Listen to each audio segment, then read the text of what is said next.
And that says live. We can go. Looks like you're ready. Click here. Okay. Going live like Phil Schofield all those years ago. We haven't got that. Published. Right, live. I think we are live. We are live without graphics. Let us know what the sound is like. Let us know if you can see and hear us. We've got Billy spinning some tracks over there, checking whether it's all right.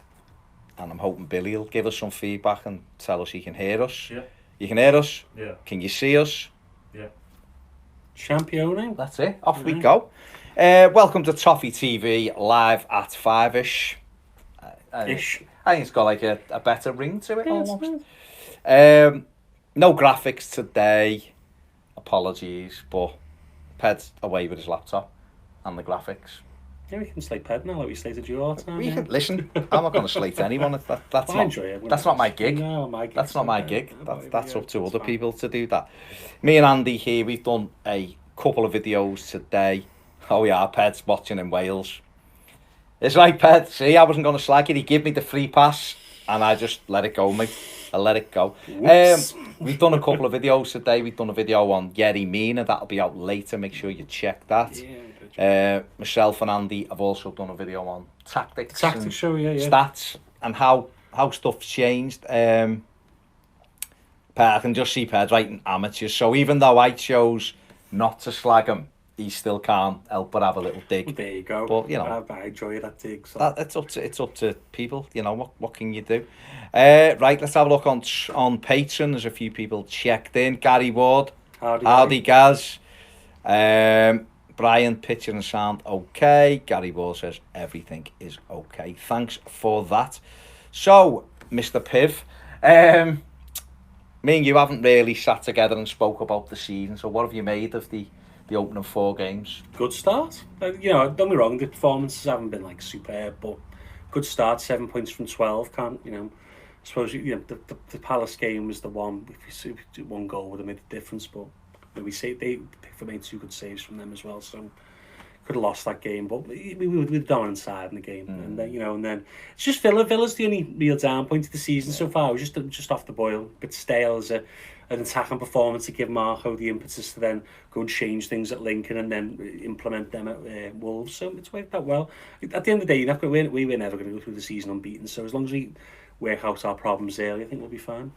Yeah, I mean, Villa was the one for me. You know, just felt as though even though we controlled the game, I just don't believe we should be losing to teams like that. No. I don't. And I know it's football, anything. Look at him giving us advice on what to do here. Nah, not that small. Okay. Let's try that. Anything from that game that I felt was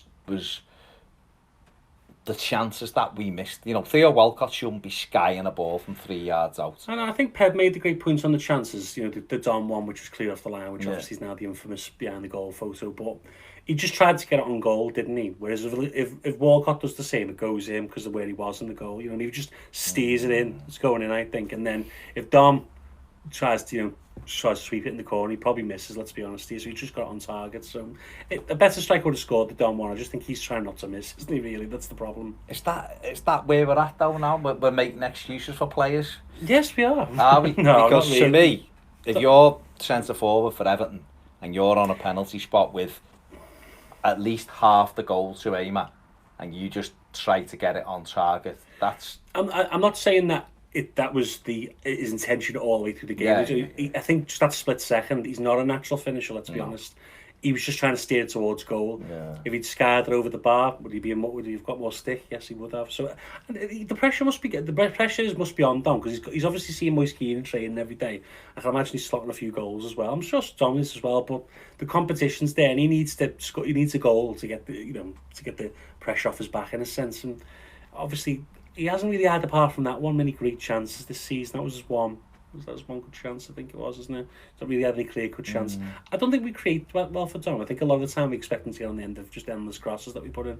I think but that's partly him because he doesn't make good runs. Isn't that but there's a balance to it, and I think also when he's in the team, the way we play, if we played like we do when Keane's in the team and he played more like Keane, he'd probably get better chances. I think we play a different way when he's in the But do we though? Or is it just one makes better runs? I and think, therefore, well, one's a more natural striker, yeah, well, of exactly. course. And for Dominic Calvert-Lewin, for me, he's got to start attacking the near post. He's got to start getting across people. He's got to start expecting Sitting on the shoulder, the ball into the box, not waiting and seeing where the ball goes, making good runs. Because if you're wide in them areas and you think, well, if I just flash this across the 6-yard box, our centre forward's there, you can do that almost without looking at what you're doing.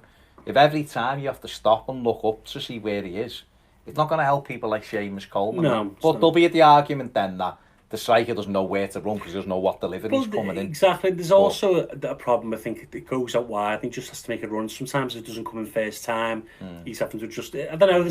I think that we over the last the Lincoln game and certainly the Wolves game, we were much less rigid and stale in an attacking sense. And a lot more movement, a lot better movement. You saw with Charleston's goal, obviously. So yeah, I think it'll come. I think Tom will be back on the team. Obviously, I don't think Keane's going to play every game for the rest of the season. So he'll get another chance. It won't be like he's out the team. And different teams, different players, isn't it? Yeah, Gareth Howard's been in touch. Hello, Gareth. It says, how much of an influence do you think Delph has been vocally on and off the pitch? Like I said in the summer, I think the best thing about Delph is the fact that he knows what it takes to be a consistently good side. He's seen it at City, where what's required from people in the dressing room. Obviously, had Vincent Kompany there, but he obviously himself was an older player. Silva, Aguero doesn't speak that good of English, to be honest with you. But at the end of the day, they were all the leaders in that team. And I think Delph's coming here, and he's probably already one of the leaders of the team. He has got that experience of winning. He has got that experience of pushing people on, setting standards. I watched an interview with Roy Keane, they're now infamous, but obviously, the takeaways from that for me were also the fact that they had the characters in the dressing room sort of managed the team in the dressing room for the manager. Yeah, you set the standards. If certain players are showing that's where you need to be, that's where you need to be. And I think that helps with Delph. I think that's what Delph's doing. Yeah, okay. Stephen Kelly, all right, lads, welcome back, mate. Cheers, Steve. Hope you're well, Piv. Thank you. Great to hear Delph's comments on the club. It was very positive, very positive. Question for Andy: is there any right backs you see coming through across the world or even in the Premier League who I guess Everton could go for? If it was for Everton, yeah, there's a few. There's 2 in Belgium. There's 3 in Belgium, you could say. There's Alexis Salamanca, who's not really played this season for Anderlecht. He's very different. He's similar to Seamus, but different as well. Gets up and down really fast. He's probably used to play on the wing. I'm guessing was converted to a right back. Good defender though. Joachim, like Hagani at Dortmund. Yeah, who's a winger. Yeah, right back. Similar. And then you've got Joachim Mael, who's also who's Danish. He plays in Belgium. 6 foot, but absolute unit, up and down, physical, good on the ball. 22. Then there's also probably another year away. This lad is called Alessio Montez Cortez. He plays for Ghent. He's also very good. So there's players out there. There's players in there's good. We didn't get Lazaro in Germany. There's William, who plays for Wolfsburg, who's pretty good. He's 24. I would say fullback, however, is probably the position in Europe that has the least depth. In terms, there's a lot of good midfielders around Europe. There's a few good strikers. Obviously, that's always dependent on league. But the fullback situation there's quite a dearth of talent. It isn't as deep as others. But there's good players. France, Tatal, I don't really like him as a right back, but he is very good. Alakush, who plays for Nimes, he's very good as well. So, and I like Jayden Bogle, who plays for Derby. I think he needs a bit of a season. He's not ready for the Premier League yet, but he will get there. So there is talent out there. And I think Marcel Brands will now step up the look for the talent. We'll obviously be watching Kenny and Schalke, see how he gets on, see what developments he makes, and then we'll go from there. But there is players out there available for good prices, less than 25 million. We could get that would make a difference. I'm hoping it's Mail from Genk. He's very good. Joachim Mail, good player. Plays for Danish international side now. Make sure you're there. Send those emails in to Everton. Yeah, have a look. John Byrne says, hi, Baz. Hi, John. Hope you're well, mate. Brian Garside, give us a full view of that T-shirt. Oh, this one. It's a woman saying troublemaker on her elbows. It's a woman. Yeah, well, she got jeans on, but yeah. Oh, has she? Yeah, you can just about see the jeans there. Oh, what are these? These are knees. She's got a little pair. It's a company called Religion. There you go. There you go. Hope you like that, Bri. Stephen Kelly says also, what is Anthony Gordon's best position? Where do you see him playing? It depends on the system. He can play off the left or the right in the system we play now. In a 4-4-2, like similar to João Felix played last year for Benfica, he could play as the man dropping off the striker. he can play as a false nine as well. So there's options. I'd say probably for Everton be off the wing, wouldn't it? Really, come drifting in. Could be 10. It depends what you want from your 10, really. But yeah, I've noticed Everton have played him as a 9. The last couple of games he's been through the middle, scored a few goals, got a couple at Arsenal. That cracker he scored against Mansfield. Yeah, you can set play up. I wouldn't say he's an out 9, but in a 4-3-3, he could be a great 9. So because he can drop in, go out wide, drift it. He's fluid. So he's never going to come into Everton's team as a 9, obviously, with his age. But ability with both feet been talked about at the club for a few years now.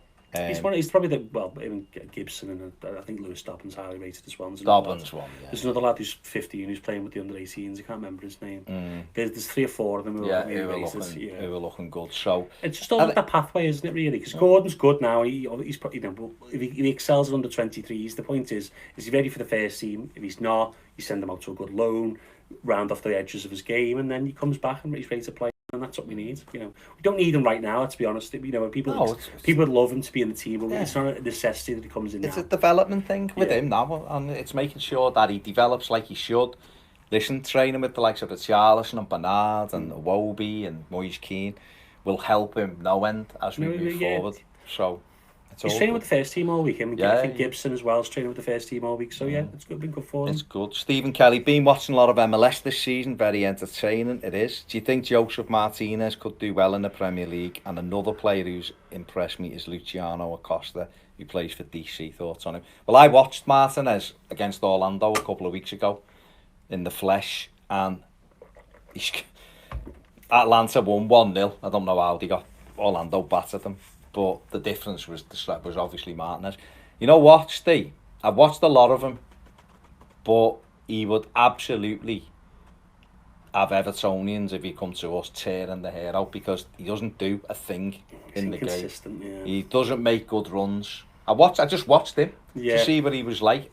It sounds mad. He got 2 opportunities. He hit the post with 1 and scored with another because he just swept it in. He is a good goal scorer, but he would have to do more in the Premier League. He was at Torino and didn't do anything. Went over there. He's done very well for Atlanta. I think he scored in 15 games on the spin now. He is a really good talent, but if he come here, you'd almost say that you'd have to play with 10 men. How much are you paying for him? 20 to 25 million. That's not a backup striker. For most of the Premier League, that's not a price for a backup striker. Is he ready to start as a 9 in the Premier League? I don't really think for a top half team. Doesn't keep the ball. No, doesn't keep the ball. I question whether he'd score enough goals. Yeah, I think it's because chances are obviously few and far between here.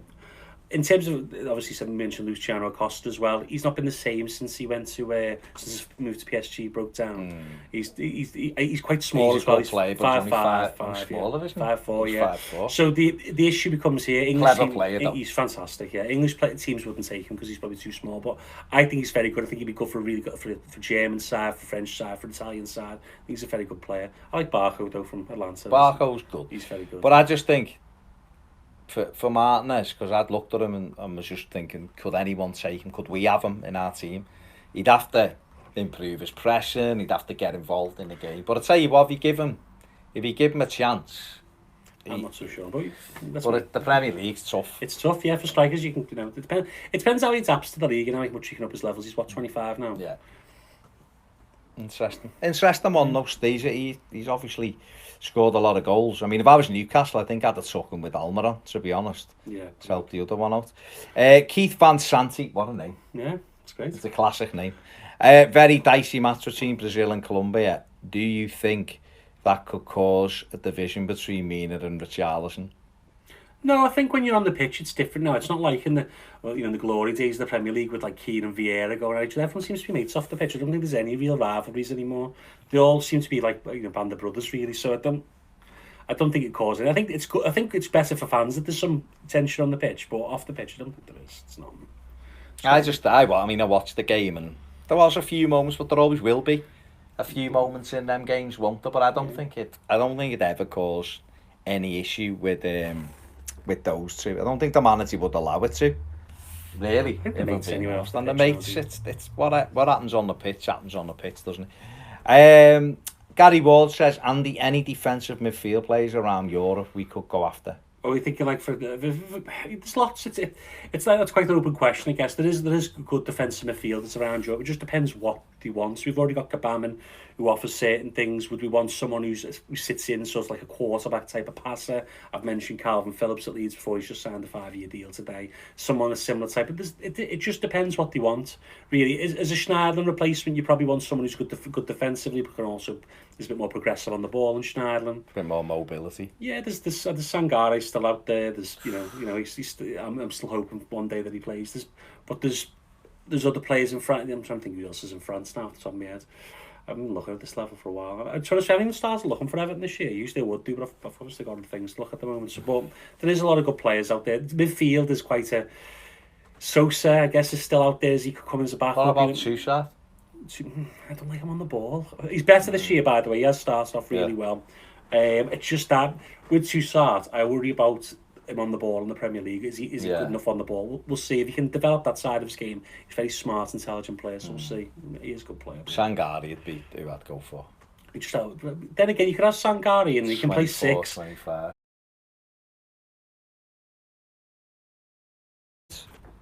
Stream resumed. It's just the internet. You know what the internet's like. Yeah, I mean, Gracia. I think a lot of people got ahead of the game with him. You know, he did do well. Initially when he took over from Silva, he done all right. He still finished below. Highest Premier League position though they've ever had, which is for them. I know not. Where was it? 10, 11? 11th. Well, yo club, aren't they? And I'm not saying he's a great manager or Watford are a great club, but it was respectable for them. Let's be honest. Yeah, and of course. Yeah. The problem for that club, though, realistically, is that what's the highest level they can go? They don't spend a lot of money. They needed a centre back in the summer. They signed Craig Dawson, who's okay, but it's not really going to pull up any trees. They signed Sarr, which is he's a very good player, but he's going to take time to settle him. So they didn't really set themselves up in the best way to succeed in the Premier League. And Decore's not happy. I think Jerry probably wants to leave as well to go back to Milan. And they've got problems there. So the harmony's not there. I think they need to sort of freshen up the squad, but will they spend enough money to do so? Probably not. I mean, Graham Finch has wondered how long Flores will last. Probably to the end of the season, they'll bin him again. Watford, Maserati will be back. Yeah, this thing with Watford is they are built to change manager. They have managers to fit their own club system. The manager doesn't bring a system in with them. That's their whole. Pozzos are a bit strange, aren't they? Great scouters though. The best scouting system in Europe, really. But yeah. Mad. Ian Lyons says, "Hiya Baz and Andy. Do you think now Watford have changed managers, we should push for Decore again in January?" He'll be 27. Early next season or this season. I think early next season. It depends how much, I think he would be perfect for what we need in midfield. As someone who can carry the ball, he gets into the box. If you've got someone sitting like a Gabaman or, whoever, it gives just different play. If you've had a 3, Gabaman, you could have him and Gomez pushing higher or him and Delph pushing higher. Yeah, he's a very good player. If it's 50 million, no, I wouldn't spend 50 million. If it's 40 million, maybe, yeah. I suppose you're paying for that Premier League experience, the fact that you know what he can do at Premier League level. It's not really a brand sign, and once it gets past 26 though, so we'll see on that one. I'm not too sure. I know he did sign Delph, that was 8 million, Lossell was 3. He doesn't really make big signs at older players. Would you go? So, if there was Sangare on the table and Decore, would you take Sangare? So the person who believes in like long-term talents, I would say Sangare. But if you're looking from a Premier League club's perspective, the risk is Sangare because he's never played in the Premier League. He might not be suited to it. Depends how much money. 20 million is not a lot, but it's still good money. Decore, older, not as much sell-on value, but where does he get you in the next 2 to 3 years? That's the balance and risk you have to take way up. I love Decore. I think he would be a good signing for Everton. So if we get him, I'd be happy. But it doesn't really fit in with a long-term plan. But we'll see. It'll be interesting to see if they do go back for him or Wilf Zaha in January. Just don't see Zaha for whatever reason. I don't know. Is it worth Palace selling him? It's a weird one, isn't it? Yeah, but Steve Parish come out, didn't he, last week? I think it was, and just said fair price. He'd sell him. They could have sold him last summer. Summer before as I think obviously Zaha's. They need to plan it. They've been selling fuming with them, and maybe he said right. He shouldn't have signed a deal without a get out clause though. No. That's the be all and end all. But it'll be I don't think Everton will go back for him. I think it's too much. I think it's too much money, and I think Everton will look and go. We get someone better for 40. For 40, he's younger. Yeah, so. He's almost as good now, but will be better than a year or two. Like Richarlison, for example. Exactly.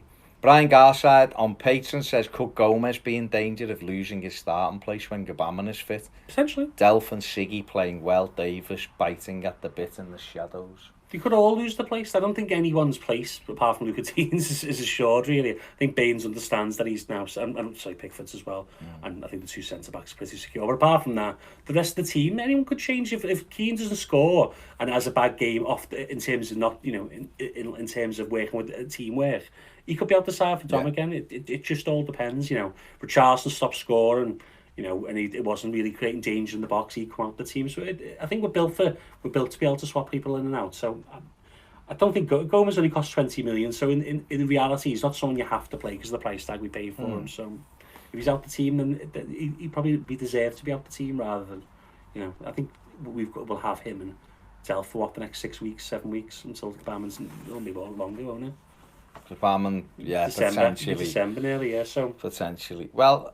But we're at the start of September. I think more like the end of October, early November, we'll see Gbamin back. But that's providing everything goes well. Then you can integrate them slowly. If hopefully Delph and Gomez forge a partnership, that's fruitful, that's what we want. But defensive concerns, a few. But then it gives Gbamin, I suppose, time to review what the Premiership's like. And he's had a taste for it now. He hopefully gets more understanding of it.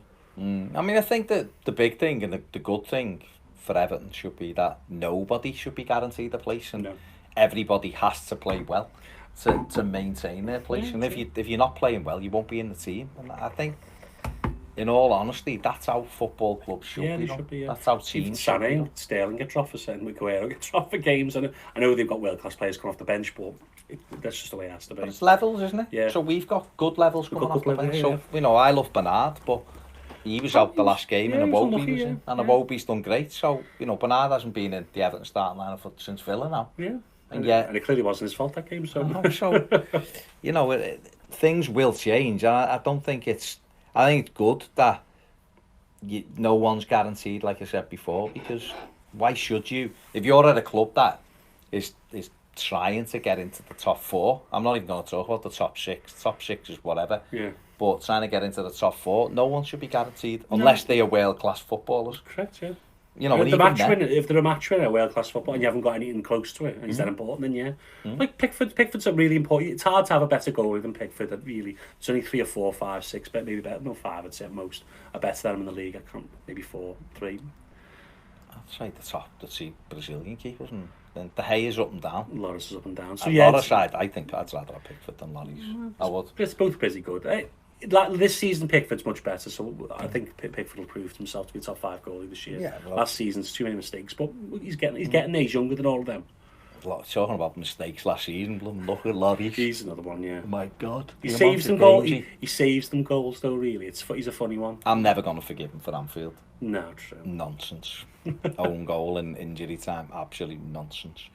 Derek Hulton, hi guys, sorry, late in the house today. I'm 60 today. Happy birthday, Derek. Happy birthday. Hope you're well, mate.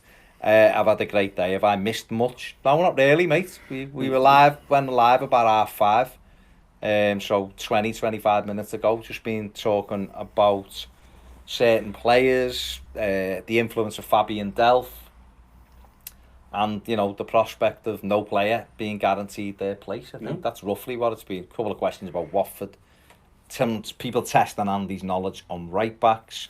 I'd say there's a right back in Germany who's firmly got his eye on being our right back for next season. He happens to be born in Liverpool. And he scored a goal last week. So, I mean, for him, I think he started okay. I know we give a penalty away against Bayern, but that can happen. It's a level up for him, isn't it? Yeah. So once he gets used to the level... 63,000 fans every week, passionate crowd. That's what he's there for, is to get that experience of playing under pressure against really good... There's a lot of good sides in Bundesliga, a lot of invested in good attacking talent. So, yeah, it's going to be a test for him, I think also for him, it's a case of how he can develop offensively, I think, for Jonjo. He's a good cross of the ball. I think defensively, he's all right. I don't think he's any worse than Seamus. You just need to be average, don't you, really? Yeah, that's but it's forward players. I'm telling you, on the way in to the studio today, that I'm watching Inside Borussia Dortmund. Fantastic documentary on Amazon Prime, if you've got it. And they're talking about Lucien Favre and a couple of Michael Zorc, I think it is, talking about fullbacks. I think Marco Reus as well saying the same thing, is that they're not defenders anymore, the No. wingers. They're But basically offensive yeah, players. midfielders, wingers, yeah, exactly. Yeah. So it's, that's how you have to be in those positions. They're talking about Zakani, is it? No, Hakimi. Zakani, I'm thinking of someone else. Hakimi, and he was a midfielder. Yeah, he was, a yeah. wide midfielder, and he plays there, and he's fantastic. Guerrero is not a defender's No, cousin. no. He's just a left midfielder, plays a left back. That's it. So you look at that and you go, you can see what, You need to be average, don't be wrong. You need to be able to hold your position and understand the defence, because you can teach defenders. You can't teach that magic of going forward. It's quite, you know what I mean? Positional awareness is tough to teach, but, you can get to an average level. In the 90s, the best left back and right backs are those who could defend, and then you had Cafu and Carlos, and it all changed, didn't it? But, and we had Baines and Coleman, who were they were, exactly, yeah. You don't get many defensive specialists. Aaron Wan-Bissaka at this point is very much a defensive right back. He's okay going forward, but he needs to improve himself. But there's not many like a Wan-Bissaka who are that good defensively. So, that's the way football's gone now. Yeah, it is, yeah. There is a lot of emphasis on attacking rather than defending. I think I like to, when I look at certain players at times, that there's players that I've looked at and I thought, he's a good winger. He'd be really good if he was coming from deeper. And then you can see that sometimes. So you can see with some sense of midfield, you think they'd be better at right back, and it happens. Kimmich was a very good sense of midfielder, but he moved into right back, and he's fantastic. He's been excellent there. Yeah, Alaba, same thing. He's a sense of midfielder who went to a left back. Yeah. The same with I'm gonna forget it. But it's what I've thought about Tom Davis for a while, to be honest. Is that, could he play right back? I think he's clever enough. The only thing with Tom is he quick enough? You can work on a 5-yard burst of pace, though. It's just that quick burst that he needs to work on. Obviously, long run. He's not going to be the quickest, but it's that start that people get that game. Where the explosive start that some players have got. Brian Garside says, do we want a new Tony Hibbert or the next Coleman? The next Coleman. Do we want a defender or a wing back? A wing back. We do, don't we? Because that's, Brian, I'm sure you've got your own opinion on this as well, is that the way the game's going now. The game isn't, it's moving away, rightly or wrongly, from its defensive standpoint. Yeah. And for supporters, it's better, because we're seeing more offensive play, aren't we? Obviously, the ideal is to be able to do both. We kind of get that with Luca Dean a little bit, but there's probably better defensive left backs than Luca Dean. Still is, yeah. It's just the fact that he can do that job. Leighton Baines was the same. Leighton Baines wasn't a great defender. You have to be able to hold your own against the best. But he was great going forward, and we had, just because you've mentioned him, Tony Hibbert, he was a very good right back in terms of defensive right back. Wasn't very often he got skinned. Remember Ryan Giggs saying the toughest opponents he played against, and because he was all over you, but give him the ball on the halfway line offensively, and it was a waste of it. You were a man down. He got nosebleed, didn't he? After exactly. The final so I think you'd rather see your fullbacks comfortable in possession, getting forward, because they are.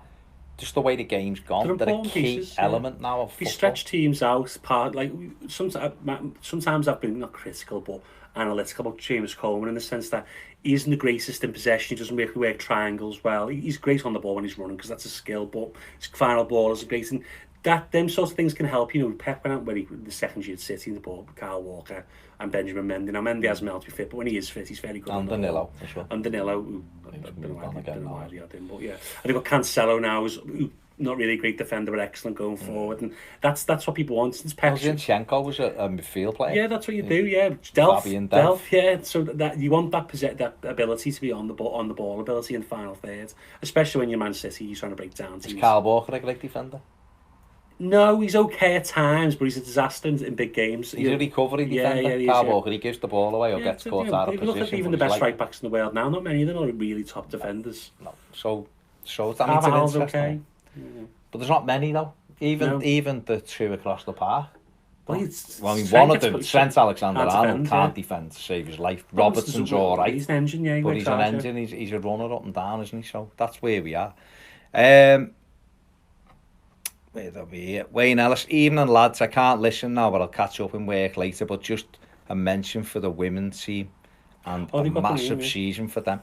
It is obviously Everton have. The name's changed in terms of it's not Everton ladies, and you know what? Why should it be? If the women's Premier League, wins Super League. It only needs to be addressed by the club names, doesn't it? So it doesn't really need Everton ladies, Liverpool ladies, whatever. So it is what it is. But it was a good start for Willie Kerr. They won 1-0 away at Bristol City, didn't he? Honestly, I don't really follow women's football, not that because I don't like it. I haven't got the time. But you know, I remember there was an article last year. Someone said that Everton needs to put more money into the ladies' team. They probably should. It's a good thing. They need to develop. It's a good thing for the community as well to get more girls playing. I think, and the women's football's on the rise. I think Everton needs. Well, to getting the new stadium, aren't they?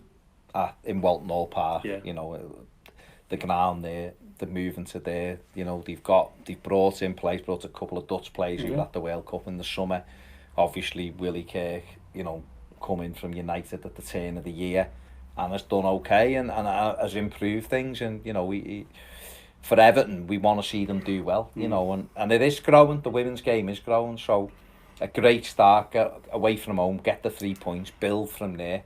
You know, we can get some of those players back that went to Man City. You know, we've got a lot of players who are now in the England team that used to be at Everton. You know, obviously Nikita Paris being one. But yeah, so hopefully Everton can become a name again. For a long time we were a big club in the women's game, and then unfortunately the last couple of years we sort of fell away because of budgetary concerns. I think it was, and hopefully we can get back there. Yeah. So interesting to see how well they do. Stephen saying he just checked it. Derek Hulton, questions on Watford. Have they still got a team? Unfortunately, they've gone back to their better coach. I feel Delph will prove to be one of those inspired buys and such a difference in midfield because he's a real general. Well, first and foremost, I do believe Watford have got a better coach than what they had under Gracia. I think Gracia was okay. The only problem I think Flores will have is just the way he plays. I think that's why he left, the first time. They finished okay. I think it was like 14th or something. I think it was higher, you know. I think it was 12th. But between 12th, that was the first year they'd come up, which was a respectable. They were never ever in any trouble. No, they weren't. No. But I don't think the Watford fans really liked the way his team played, which is a bit mad that they've gone back to that. But again, it's economical, isn't it? If they're looking the Pozzos and it's like. It's our investment. We know what we're getting with them. Well, what happened when they first bought Watford, Udinese was still there, number one baby. They had Di Natale and other players they were close to the Champions League, and Udinese's now become the second club under Watford. They're now sending players to Udinese. Rodrigo Bacao is a centre back who's very good, and he'll now once part of it going there is to help him get his work. He'll probably move over to Watford next season. That's probably the long term plan for him. But that's what they're doing, and if they lost that Premier League status, that's the money gets vacuumed out, and that's bringing someone in who's a bit more economical, like Kiki Sanchez Flores. Probably they just want to secure that Premier League status. I think that's what clubs like that do, isn't it? Yeah. And as for Delph, we spoke about him before. Is a leader, is someone. It's good to see him being quite so vocal. He's done a couple of interviews lately. He's done one again, talking about Marcel Brands, and he said he couldn't believe that. I'd seen Brands. Did you watch the Brands interview? It's 25 minutes long about the transfer window and stuff. And Brands said he took a presentation to Delph. Delph's talking about it now and saying, I couldn't believe he turned up with a presentation for me of how he wants me to play and if I'm in the team. They're using the analysts on hand to sort. I think that's what Everton. I know people. Look at from the outside and and go, wow, he's a good player. There's a lot more than that now. You go into all this depth. You look at where they are on the pitch, how they fit into a system, and obviously what they're doing now is putting down to a presentation, playing and go, right, Everton is the right fit for me. That is my next step. I can see exactly what they want from me. The manager's told me what he wants to. The director of football's told me. So I think it's a good way of doing it. And I think it was an interview with Adam Jones with the lady who I can't remember her name. Sorry, who when players come in, she organised Charlotte Renshaw. That's it. That was a nice piece as well. So I think Everton are doing a lot of things well in terms of recruitment, making people feel welcome at the club. I think it's a good thing. Yeah, it is definitely. And again, it's just more of an insight into what you have to do now with players.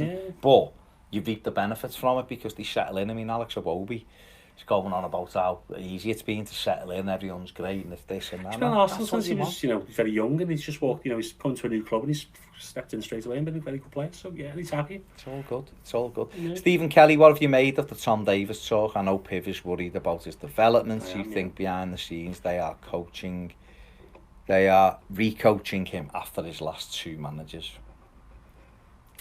I think that they'll always be looking at Tom's development anyway. I think there's only so much you can teach someone on the training pitch. I think sometimes that match experience to implement what they're teaching you each day is important. And I think that the issue Tom's got is we can't afford to let him go out on loan because it leaves us slightly short in terms of numbers. But he probably needs to go out and play somewhere at a good level. I'm not talking Championship maybe. I might be talking Germany, maybe France. I think France would be good for him because the physicality of France is very similar to the Premier League. That's somewhere where you. It's not really a trodden path, really. I was discussing this with someone there. Why don't more players go to France, although maybe French teams, which is why they have so many good players, like to develop their own instead of other teams. But somewhere like that to sort of get them to more physically ready, more. And also, it's stamina really, because obviously Tom comes in the team, comes out the team. He hasn't really had that 10-game run, so he needs that full season of games. It's a gamble from us, though, isn't it, to put him out on loan because. Essentially, he's a big part of the first team squad. Exactly. Like, he doesn't play all the time, and at times lately he's not even been in the 18. But again, that's a hint that Everton's level's gone up. Yeah. So that you force some players who were challenging to start games. This is a lad who captained Everton last season. To now struggling to get in the 18. If that continues, then maybe a loan move to Germany.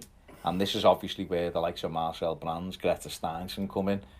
Should be doing their work now. They will do. No, I think they'll have someone who looks after loans at the club because a lot of teams are employing loans. Well, they do, but we have to have.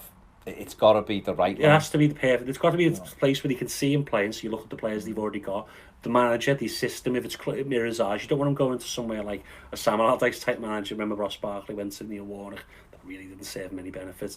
That type of it needs to be a perfect fit. I think that's why we looked at David Wagner, knows the Premier League, and that's why I've sent John Joe there. Schalke, they needed a right back because Cagliari really is a winger, and that fits well. So we need to maybe do the same. Maybe Schalke need a midfielder.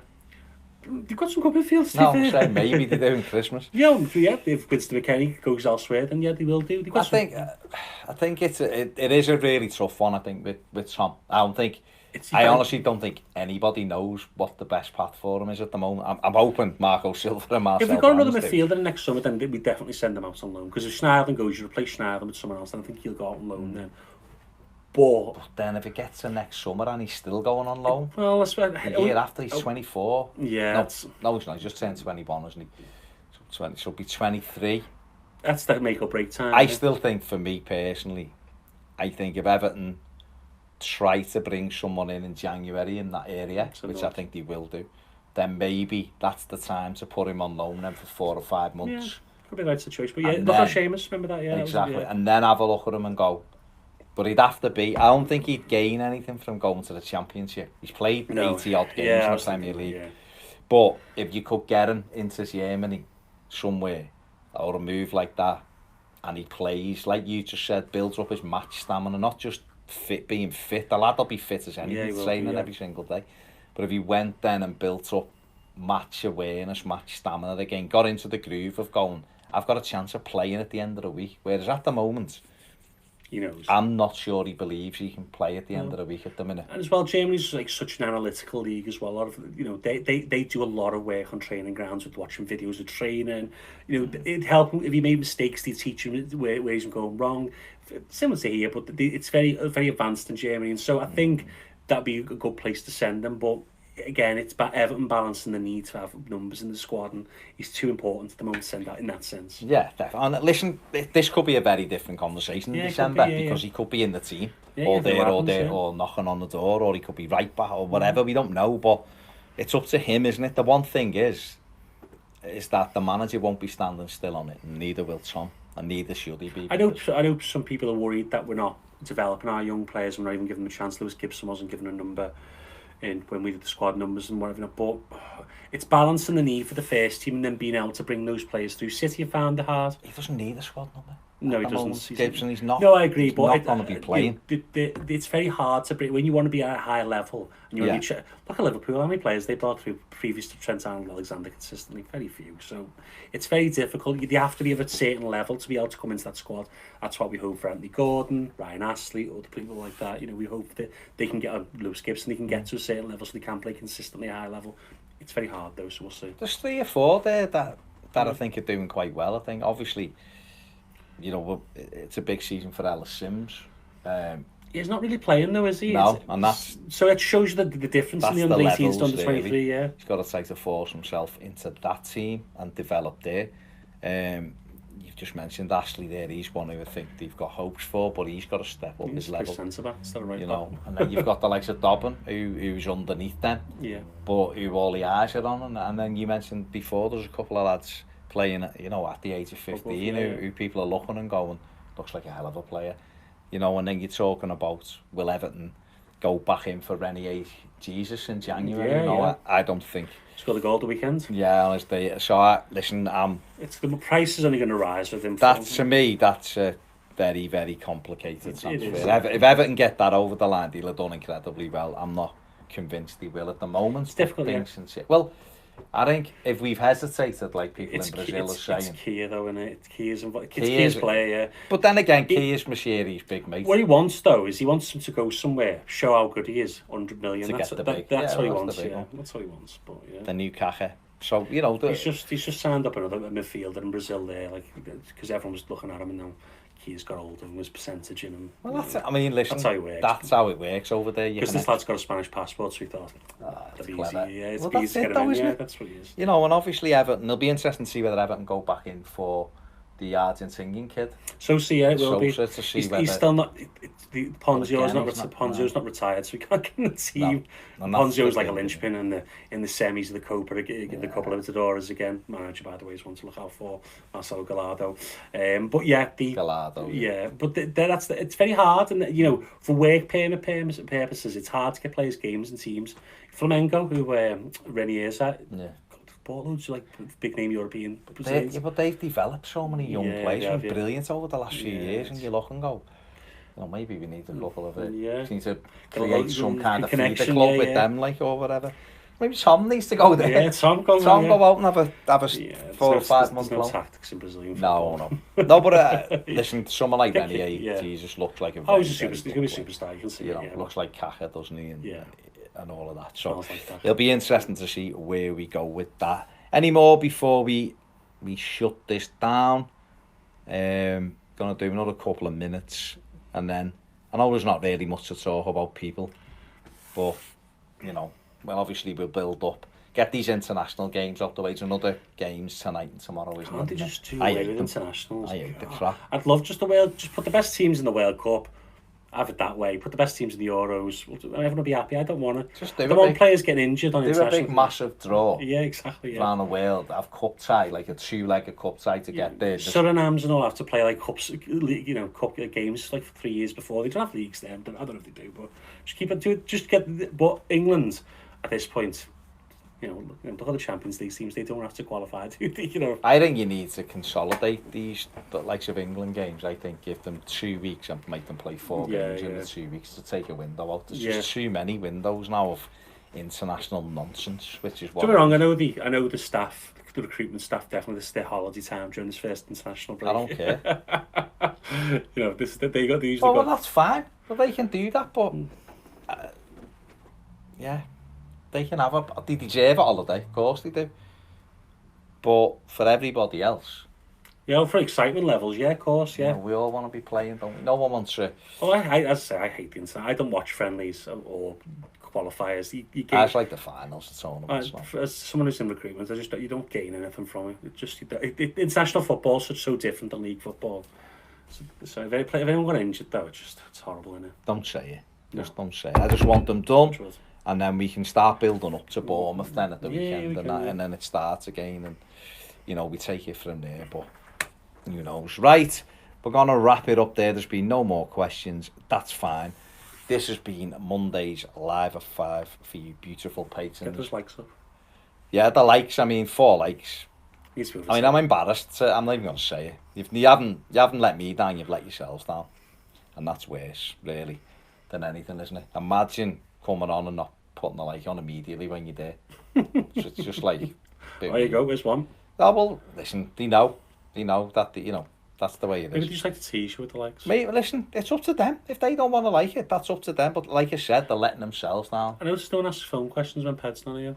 Is that... Because they probably just think that me and you are more into our tactics and Yeah. stuff than films. But I did ask for an pro Opta board, but he said the 180 grand wasn't really worth it. no, well, that's it. Graham Finch had liked it just before we mentioned it. You knew, Graham. You were all on it. There you go. Big thanks to Andy. He'll be back Wednesday. live at 5 in it with me on Wednesday. I don't know who'll be here tomorrow with me. I might be on my own, which will be great because I'll be asking myself questions. You're going to do the Tuesday topic with yourself, a video of you asking the Tuesday topic Ah, question. that'd be cool. Can you ask them to get the Tuesday topic And me in? answering it. No, someone sent one in. Oh, so have they, it's yeah? fine, yeah, to come in late. So we'll just do that with the people who can be bothered turning up tomorrow, and unlike yourself. Big thanks to Andy for turning up here. Big thanks to Billy, who's off camera and just listening to Rihanna or something. Maybe, man. Maybe, yeah. What do you reckon? Kenny Bop G. one away. Kenny G. Bit of Kenny G. Yeah, he doesn't know Kenny G is. No, doesn't. But I bet he listens to him. Anyway, see you later.